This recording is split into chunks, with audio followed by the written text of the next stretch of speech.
अकबर की राजपूत नीति के बारे में अध्ययन करेंगे। अकबर ने राजपूत शासक वर्ग के प्रति एक नई नीति अपनाई जो पहले से चले आ रहे संघर्ष के विपरीत सद्भाव, मैत्री और सहयोग की भावना से प्रेरित थी। इससे मुगल साम्राज्य और राजपूत राज्यों के बीच मैत्रीपूर्ण संबंधों का एक नया अध्याय आरंभ हुआ। अकबर एक प्रतिभाशाली एवं दूरदर्शी शासक था। वह भारत का प्रथम मुस्लिम शासक था जिसने राजपूतों के प्रति उदारता और मित्रता की नीति अपनाई। वह राजपूतों से मैत्रीपूर्ण संबंध स्थापित करना मुगल साम्राज्य के लिए आवश्यक मानता था। वह राजपूतों की शूरवीरता, साहस, स्वामी भक्ति आदि चारित्रिक विशेषताओं से भलीभांति परिचित था। ऐसे शूरवीर और पराक्रमी जाति को मित्र बनाना मुगल साम्राज्य के लिए लाभदायक था। अब हम देखेंगे कि क्या क्या कारण थे कि अकबर ने जो है राजपूतों के प्रति जो है उदार नीति अपनाई। सर्वप्रथम अगर हम कारण देखें तो राजपूत हिंदुओं के राजनीतिक और सैनिक नेता थे। अकबर ने अनुभव कर लिया था कि हिंदू प्रधान भारत में राजपूतों को शत्रु बनाकर स्थायी रूप से शासन करना अथवा सफलतापूर्वक शासन का संचालन करना संभव नहीं था। उसने पिछले 350 वर्षों के इतिहास में यह पाठ सीखा कि बलबन अलाउद्दीन खिलजी जैसे योग्य शासक भारत में अपना स्थायी राज्य स्थापित करने में असफल रहे, क्योंकि उन्होंने राजपूतों के प्रति उदारता तथा मित्रता की नीति नहीं अपनाई। अतः अकबर ने भारत में मुगल साम्राज्य को दृढ़तापूर्वक स्थापित करने के लिए राजपूतों के प्रति उदारता तथा सहयोग की नीति अपनाने का निश्चय कर लिया। इसके अलावा जो अकबर ये अच्छी तरह जानता था कि राजपूत वीर, साहसी और पराक्रमी योद्धा होते हैं। वे वचन के पक्के, तलवार के धनी, विश्वास पात्र, ईमानदार और स्वामी भक्त थे।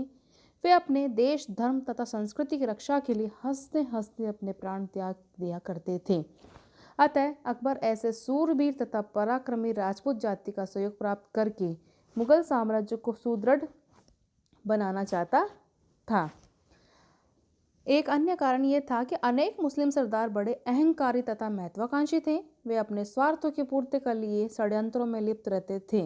अकबर को गद्दी पर बैठते ही अनेक मुस्लिम सरदारों के विद्रोहों का सामना करना पड़ा, जिनमें शाह अबुल माली, अदम खां, बैरम खां आदि के नाम विशेष रूप से उल्लेखनीय हैं। बैरम खान ने अकबर की अवज्ञा करते हुए उसके विरुद्ध विद्रोह कर दिया था। अदम खां ने अकबर के प्रधानमंत्री अत्तगा खां की हत्या कर दी और अकबर पर वार करने के लिए तलवार उठा ली। इसके अतिरिक्त अब्दुल्ला खां, खान जमा आदि सरदारों ने भी अकबर के विरुद्ध विद्रोह का झंडा खड़ा करके मुगल साम्राज्य के लिए एक भीषण संकट उत्पन्न कर दिया। अकबर के संबंधी मिर्जाओं ने भी इसके विरुद्ध बार बार विद्रोह किया। अकबर इन विद्रोहों से बड़ा चिंतित हुआ और उसकी यह धारणा बन गई कि इन विश्वासघाती अमीरों सरदारों के भरोसे मुगल साम्राज्य को सुरक्षित रखना संभव नहीं है। अकबर उदार विचारों का व्यक्ति था। उसके माता पिता तथा शिक्षक भी उदार विचारों के व्यक्ति थे। उनकी माता हमीदा बानू उदार विचारों की महिला थी। अकबर के शिक्षक बैरम खां तथा अब्दुल लतीफ भी उदार विचारों के व्यक्ति थे। अकबर का जन्म अमरकोट के राजपूत शासक बेरिसाल के घर में हुआ था। अतः इन लोगों की उदारता तथा सहनशीलता का प्रभाव अकबर पर भी पड़ा। उसकी राजपूत नीति भावनाओं से प्रभावित हुई। अतः अपने राजपूतों के प्रति उदारता तथा मित्रता की नीति अपनाने का निश्चय किया। इसके अलावा जो अकबर एक महत्वाकांक्षी तथा साम्राज्यवादी शासक था, वह संपूर्ण भारत पर अधिकार करके एक विशाल एवं सुदृढ़ साम्राज्य स्थापित करना चाहता था। इसके अतिरिक्त वह अपने साम्राज्य में एक सुव्यवस्थित शासन व्यवस्था की स्थापना भी करना चाहता था। वास्तव में ऐसा साम्राज्य राजपूतों के सहयोग से ही स्थापित हो सकता था। अतः अपनी साम्राज्यवादी नीति को सफलतापूर्वक लागू करने के लिए राजपूतों का सहयोग एवं सद्भावना प्राप्त करना आवश्यक था। इसके अलावा अकबर भारत में एक राष्ट्रीय राज्य की स्थापना करना चाहता था। वह एक ऐसे स्थायी राज्य की स्थापना करना चाहता था जो हिंदू तथा मुसलमान दोनों के सहयोग तथा हितों पर आधारित हो। वह हिंदू मुस्लिम संस्कृतियों में समन्वय स्थापित करना चाहता था। वह हिंदुओं और मुसलमानों को एकता के सूत्र में बांधकर उन्हें मुगल साम्राज्य का स्थायी अंग बना लेना चाहता था। इसके अलावा मुगल सम्राट प्राय विदेशी सैनिकों पर निर्भर रहते थे। ये सैनिक बल्ख, बदख्शां, ईरान, अफगानिस्तान, समरकंद आदि विदेशों से आए थे। इन विदेशी सैनिकों में भारतीयों के प्रति सहानुभूति नहीं थी।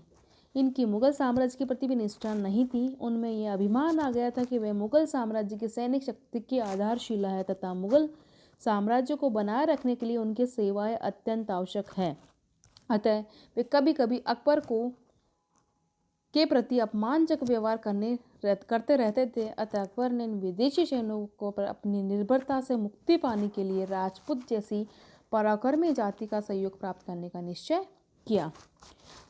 इसके अलावा मुगल साम्राज्य की राजधानी दिल्ली तथा अन्य महत्वपूर्ण केंद्र आगरा दोनों ही राजस्थान के निकट थे।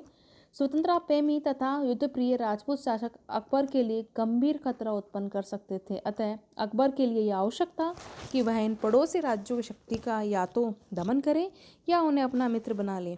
यदि वह सैनिक शक्ति के बल पर इनका दमन करने की नीति अपनाना तो वह आजीवन उनसे उलझता रहता और वह अन्य महान कार्य पूरे नहीं कर सकता था। अतः ये उचित था कि वह पड़ोसी राजपूत राज्यों के प्रति उदारता एवं मित्रता की नीति अपनाए।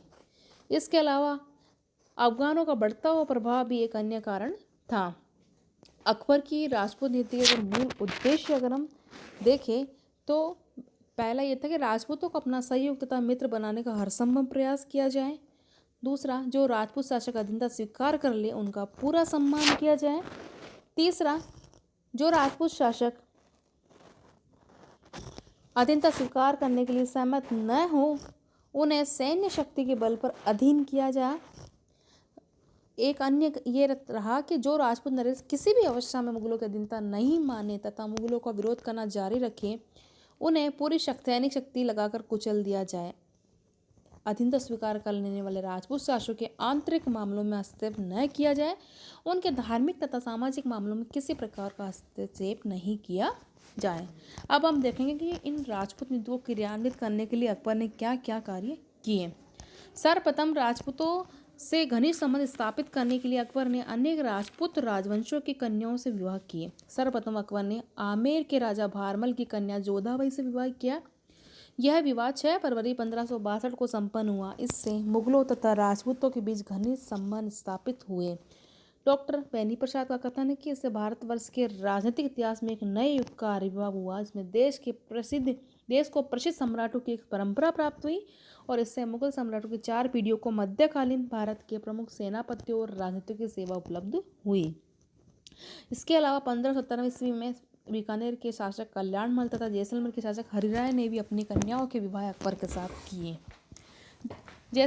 मारवाड़ के शासक उदय सिंह ने अपनी कन्या मानबाई का विवाह राजकुमार सलीम यानी जहांगीर से किया।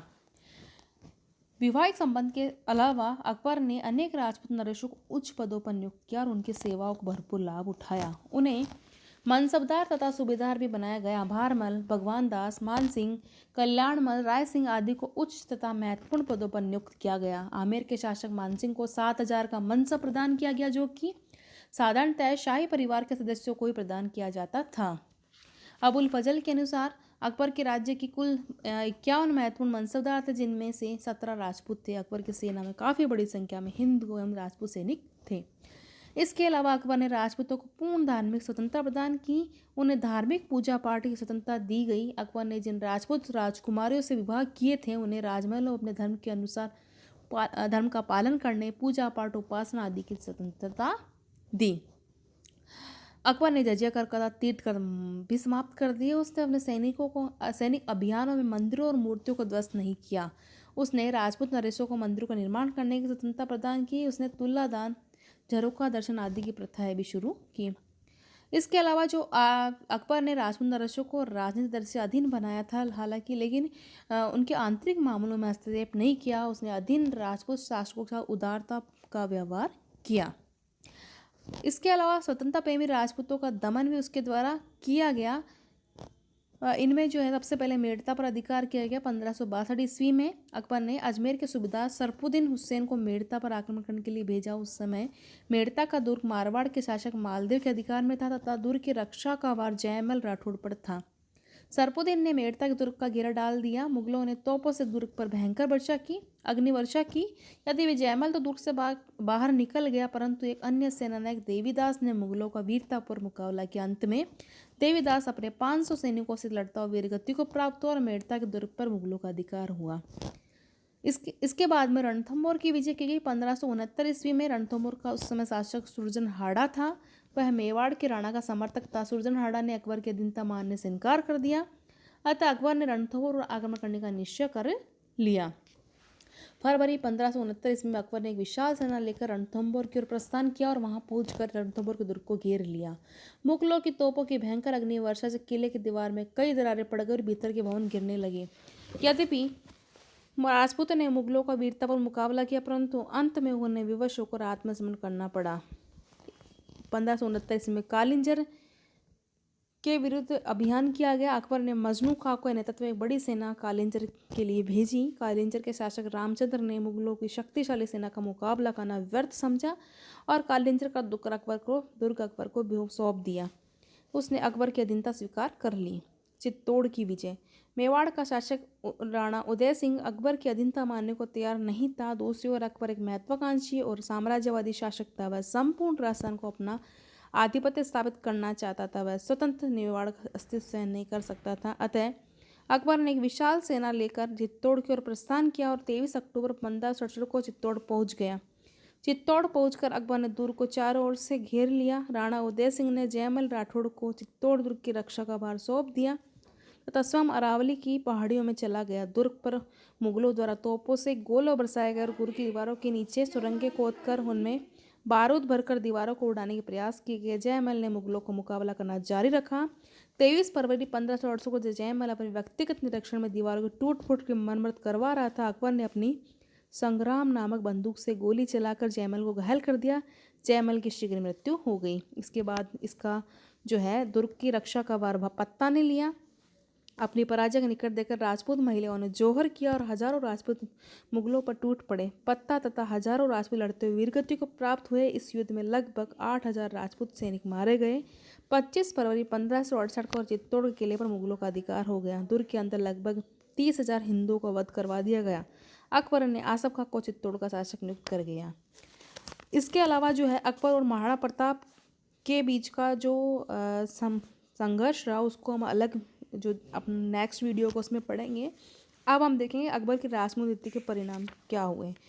अकबर की राजनीति पूरी तरह सफल रही। उसे राजपूतों का सहयोग तो सद्भावना प्राप्त हो गई। अब राजपूत मुगल साम्राज्य के दृढ़ स्तंभ बन गए। मुगल राजपूतों के सहयोग से अकबर मुगल साम्राज्य का विस्तार करने में सफल हुआ। राजपूतों ने मुगल साम्राज्य की तलवार और ढाल बनकर उसकी रक्षा ही नहीं की अपितु उसका विस्तार भी किया। राजपूतों के सहयोग से अकबर विद्रोही का दमन करने में सफल रहा। उसने राजपूतों की सहायता से अनेक मुस्लिम सरदारों के विद्रोह को कुचल दिया। अकबर के आदेश पर राजपूतों ने अनेक मुस्लिम राज्यों के विरुद्ध युद्ध किए और उन पर विजय प्राप्त की। राजपूतों की सहायता से मुगलों ने बिहार, बंगाल, उड़ीसा, खानदेश, अहमदनगर आदि पर विजय प्राप्त की। अनेक मुस्लिम सरदार अपने स्वार्थों की पूर्ति के लिए अकबर के विरुद्ध षड्यंत्रों में लिप्त रहते थे, परंतु राजपूतों के सहयोग से अकबर विद्रोही मुस्लिम सरदारों पर अंकुश रखने में सफल रहा। इसके अलावा अपनी राजपूत नीति के कारण अकबर संपूर्ण राजपूताने पर अपना प्रभुत्व स्थापित करने में सफल रहा। अकबर ने अपनी उदारता, सहिष्णुता तथा सूझबूझ से राजपूतों का समर्थन प्राप्त कर अधिकांश राजपूत राज्यों पर मुगलों का प्रभुत्व स्थापित कर दिया। नए युग का प्रारंभ। अकबर की उदार राजपूत नीति के कारण राजपूत मुगल साम्राज्य के हितैषी तथा शुभचिंतक बन गए। हिंदुओं के हृदय में विदेशी मुगलों के प्रति जो घृणा और शत्रुता की भावना थी वह समाप्त हो गई। अब मुगलों को हिंदुओं की सहानुभूति प्राप्त हो गई, जिससे मुगल साम्राज्य की जड़ें मजबूत हो गई। सांस्कृतिक समन्वय का युग प्रारंभ हुआ, जो कि मुगल काल की बहुमूल्य देन रही। इसके अलावा साम्राज्य में शांति व्यवस्था स्थापित होने के कारण साहित्य, कला, व्यापार आदि क्षेत्रों में पर्याप्त उन्नति हुई। हिंदू और राजपूतों ने प्रशासनिक, आर्थिक, सामाजिक, सांस्कृतिक, साहित्यिक तथा कलात्मक उन्नति में महत्वपूर्ण योगदान दिया। अकबर की राजपूत नीति से राजस्थान को भी लाभ हुआ। राजस्थान के अधिकांश राजपूत नरेश मुगल साम्राज्य के सहयोगी बन गए। इसका एक सुखद परिणाम यह निकला कि लगभग एक शताब्दी के लिए राजपूतानों को आक्रामक युद्धों से लगभग शांति मिल गई। इसके राजपूतों पर दुष्परिणाम भी हुए। अब राजपूतों की राजनीतिक स्वतंत्रता कम हो गई। मुगल साम्राज्य सम्राट कभी कभी इन राजपूत नरेशों के आंतरिक मामलों में हस्तक्षेप करने लगे। मुगल दरबार में अपना प्रभाव बढ़ाने के लिए राजपूत नरेशों ने आपसे प्रतिद्वंद्विता शुरू हो गई।